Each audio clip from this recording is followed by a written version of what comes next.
Assalamualaikum warahmatullahi wabarakatuh. Saya Irseli, senang sekali kembali hadir menemani Anda dengan informasi tentang moderasi beragama. Topik kali ini, jalan tengah merawat keberagaman.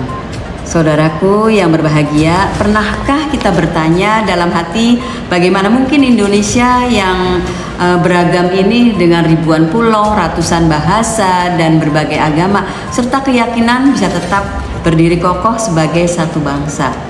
Jawabannya terletak pada kemampuan bangsa ini menjaga harmoni, dan salah satu kunci harmoni itu adalah moderasi beragama. Lalu, apa sebenarnya moderasi beragama itu?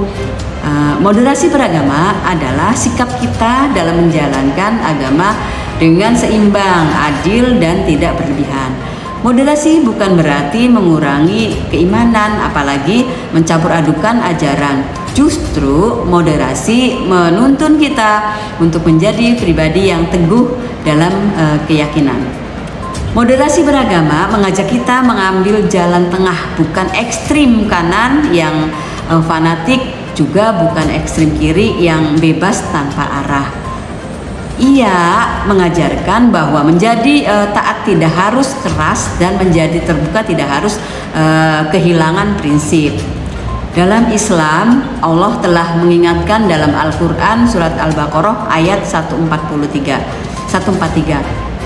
Dan demikian kami telah menjadikan kamu umat pertengahan. Ayat ini menunjukkan bahwa Allah ingin umatnya bersikap adil, seimbang, tidak berlebih-lebihan. Hal ini juga selaras dengan nilai-nilai Pancasila. Sila pertama yaitu ketuhanan yang Maha Esa, menegaskan bahwa dengan menjunjung tinggi iman kepada Tuhan. Sila ketiga, Persatuan Indonesia, mengingatkan bahwa perbedaan bukanlah ancaman, melainkan keyakinan yang harus kita rawat bersama. Pemirsa, di Indonesia moderasi beragama dikenal melalui 4 prinsip utama.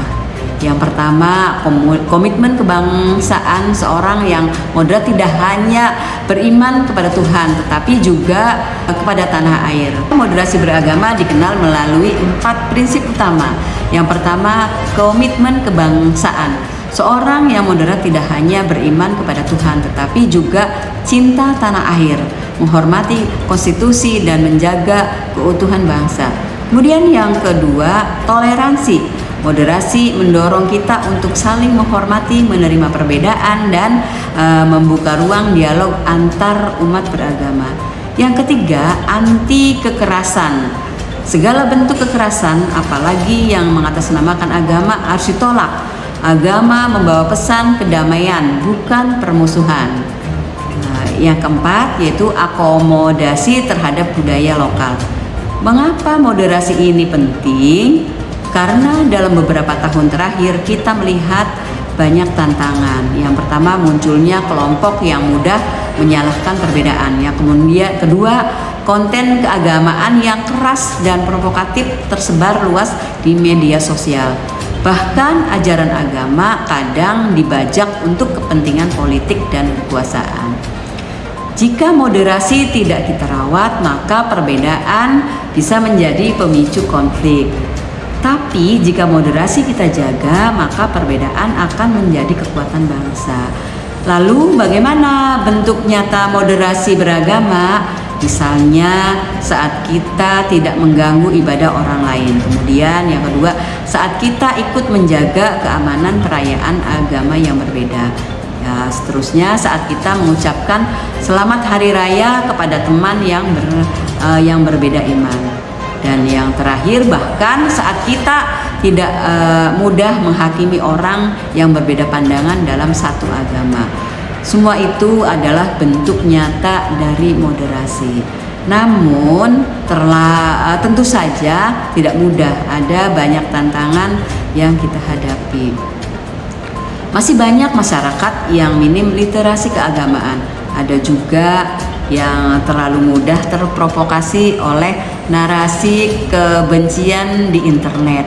Bahkan di lingkungan pendidikan kita kadang masih menemukan guru atau tokoh agama yang menyampaikan ajaran dengan nada kasar dan eksklusif.